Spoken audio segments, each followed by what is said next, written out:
to TMXing Adventures. My name is Lisa Keegan and today we're going to make a beautiful barbecue sauce. Now this one has a little twist on it because it's actually got hoisin, which is kind of a peanut flavored tinge to it, I guess you could say, but it is amazing. Now you can make your own hoisin sauce. My favorite recipe for that is one that is in the Bayo bun recipe. I think it's about using your leftovers. It's from the UK or the US. It's amazing. But I'm going to take shortcuts today. I've got it in the pantry, so I'm just going to use hoisin sauce straight from the supermarket, okay? So let's get started. I'll show you how easy this is, and I do have something I'm leaving out because I don't have it. So come along and I'll show you how to do this. By the way, do you make your own barbecue sauce, or are you still buying it? I'd love to know when you're commenting along, is that something you've transferred over to where you're actually now taking the leap and you are not buying it, but you're making it yourself? I'd love to know. It's so satisfying when you do. Not only that, it's so much better for the environment because you're putting it in your own jars. It's also got no numbers and preservatives and additives. You know what's in it. Well, however, today I am using some jars that do have other things in it. But at least you've got control, right? There's a lot of numbers that are missing because you've got some control over it. So let's get started. First things first is it says to add some shallots cut into pieces. Now you can see it's in ounces. It's a US recipe. Don't be scared of that, all right? Just roll with it. The scales do the work for you anyway. So in this goes, and those of you who've been watching along for a while, if you're shopping and going, oh, how much do I need? Oh, by the way, my bowl looks a little dirty. That's okay. I made bread this morning in it. So if you're not part of my 6-week bread challenge, you better join up to that on the waiting list for the next one. It's a whole lot of fun learning to make amazing breads. Now, I'm not talking about the actual part of putting it in the Thermomix. We can do that. That's easy. It's what you do with that dough afterwards that makes the difference, right? Between lumpy hard bread or croissants or danishes or amazing ones that are like you've bought it. So that's what that challenge is actually about. You can check that out over on my website. But we've kicked off the first one already, so you'll be on the waiting list for the next one. So there we go. That's why my bread's dirty. My bowl's dirty because it's got bread bits left in it. Doesn't matter. I'm going to use this sauce all in something else later anyway. So I'm not worried about the fact that it has a bit of that in there. Okay, 2 ounces of shallots. I've got a little bit extra, so I'm just actually going to chuck the extra shallots in because I don't want to use them. They're in the back of the fridge. So that's what happens in our fridge. Does that happen in yours where you end up with a collection behind things at the back? Yeah. So extra shallots in, 2 garlic cloves, in that goes. I don't think I even peeled them properly. So, and then some sesame oil. Now, for very many years, I used olive oil instead of sesame oil. And I was corrected on many of occasions that it's not the same, and stop saying it's the same. The flavors are different. But if you don't have sesame oil, use olive oil. It'll do the job. I promise you. It's not, the flavors are different, okay? But work with what you've got. Don't go out and especially buy something if you need to make it now. Don't run to the shops and go buy this. Just use your olive oil or vegetable oil or whatever you've got on hand, okay? All right, that's my permission for you to do that. On with the lid. Next, 3 seconds, speed 5. Let's give it a good chop, and then we're going to cook it. Okay, now we're going to cook it for, scrape down the sides. Oh, the onion's going to get my eyes. Look at that chop. Does that not look amazing? Look at it. The beauty of Thermomix chopping.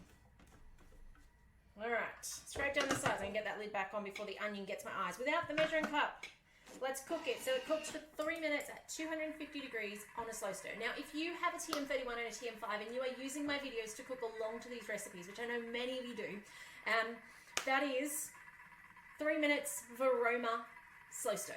Okay, that's easy. You can do that. All right, so that's that translation. If you are one of those people who are cooking to my videos, that's what it means when it's in that Fahrenheit.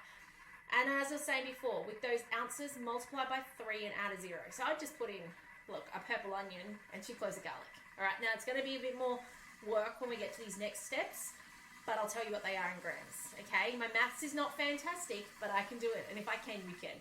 All right, let me return in 2 minutes, and we'll go through the next steps. So we'll see you shortly.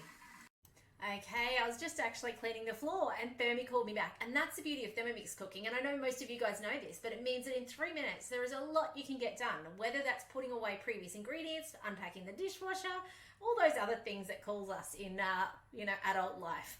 So let's go next. All right, here we go. Here comes all the bits and pieces. So the first thing you can see is this hoisin sauce. Now 4 ounces of hoisin sauce. Excuse me, still trying to get over a cough here. So multiply by 3 and add a 0, that's about 120 grams, which will be interesting because I reckon it'll be a fair amount of this bottle. So it's going to make me work hard to get this out. I'm going to get this out off camera because I remember in the past having this trouble with the bottle. So I'll have a go at that off camera, putting that in. So 4 ounces, about 120 grams. Maybe you guys as well, when you get your bottles, turn them upside down so that they sink to the bottom and you don't end up with the problem I am where they're all stuck. It is a little chilly here, especially at night time, so that might be why. Okay, some honey. Again, 4 ounces, so 120 grams approximately. I'm using rice malt syrup. You could use maple syrup if you like as well. Whatever you like. And we do ours in bulk, as you guys already know from past experience. Don't skimp on this. Okay, it's the part that makes it sticky. And you want sticky. Alright. Otherwise you just end up with a runny mess. It ends up more like a, I don't know, it just ends up runny. You want it to be more sort gravy-like, not like just runny, watery-like. All right, next up, ketchup. Now, Australia, we don't have ketchup. You can use one of two things. You can either use tomato paste, like I am, or you can use, if you're stuck, diced tomatoes. I'll reach for tomato paste first. But totally the other one will work too. I do find it needs a little bit potentially longer cook time to make it a bit thicker if you are using the diced tomatoes, the tin tomatoes, because they've got more water content. So, you know, just see how it goes with that. I have done it with both. Ketchup officially is really tomato sauce, but I find we don't buy tomato sauce. We will make it if we need it. And I find this doesn't make a difference in this recipe. Okay, I've done it before. You guys actually see me use this instead of ketchup in a lot of stuff. If you think of the Korean sticky sauce that I make, you'll know it calls for ketchup and we use this in that. All right, Chinese cooking wine. What would I use instead of this? I don't know that there's a substitute for Chinese cooking wine. I'd probably just leave it out if you don't have it. Okay, oh, by the way, 90 grams of ketchup is the translation there. 2 ounces, which is 60 grams of this. This is where I'm like making the point that, you know, we don't know what's necessarily in all these ingredients, but at least we're taking control of half of them, okay? So like this has, actually it has food additive of caramel in it. So I'm sure that's not fantastic, but it's better than, you know, the list, that's actually only got a list of 4 items in it. So whereas if I was picking up my barbecue sauce, it would probably have a list of half a label long on the back. So, you know, you pick and choose.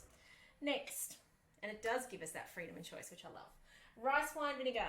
Okay, I would just use apple cider if I didn't have rice wine vinegar. I've done that swap plenty of times before. 2 ounces again. Ooh, this is a bit tricky. The lid's spinning on its spot. Oh no, here we go. In this goes. Okay, we're going to run short. That's okay. Next up, soy sauce. We use tamari here, but you can use whatever you've got. In that goes. 30 grams, that is, guys, for those of you cooking along without the guided recipe. Sriracha. Now, that is like a strong chili sauce. So, my family don't do chili, but I am going to put in sweet chili sauce. It does make it, it gives this a really broad flavor. It's beautiful. So, even if your family doesn't do spice like mine, can I suggest you put this in, a sweet chili sauce, and give it a go? It's really yummy, okay? Trust me. Okay, next. Chinese five spice. Now, I don't have any. You can make it. And if I wasn't in a hurry today, I would actually go, and I've in the past Googled Chinese five spice, and I found out what it is, and then I put a pinch of everything in. And there's like nutmeg and cinnamon, and I'm not even going to worry. This is becoming a base of something else. This is becoming a marinade. I'm not that fussed. I'm just going to leave it today. Okay, and that's what I mean by I'm going to leave it out. There's so many other beautiful flavors in here that by the time I turn this into a rub for another recipe later to marinade, it won't matter. So you know what? I give you permission to do the same if you need to. All right, and I'm sure there's some hard foodies out there who are going to go, Lisa, don't do that. But you know what? Work with what you've got. All right, if that's what you've got, that's what you've got. If that's all the time you've got, that's all the time you've got. So without the measuring cup. Now we're going to cook it off. Now I haven't got my hoisin in there, which is one of the key ingredients. So I'm not going to cook it off yet. I will do that off camera. But it's 23 minutes, 212 Fahrenheit, which for those of you who are doing it on a TM5 or 31, that make it 110, and on speed 2. Okay, no measuring cup because it's going to also allow that humidity out. Now, if you use those diced tin tomatoes, add another 5 minutes just to reduce that water out of those tomatoes. Then once you've done that, into a jar and you're done. That's it, barbecue sauce. Ready for, by the way, amazing on pizzas, amazing on meat as rubs and marinades on its own, or using it as, you know, in part of another recipe. On sandwiches. It's just beautiful. Okay, so many things to do with this recipe that you can, it's just amazing. So it is taken up a level if you make your own hoisin sauce. Highly suggest that. It is peanut butter based. It's really yummy. But you know, work with what you've got. But otherwise, guys, thanks for joining me today. I'm going to have an argument with my jar of hoisin sauce back there and get that into the Thermomix and cook this off. But if I can help you in any way with your Thermomixing journey, reach out.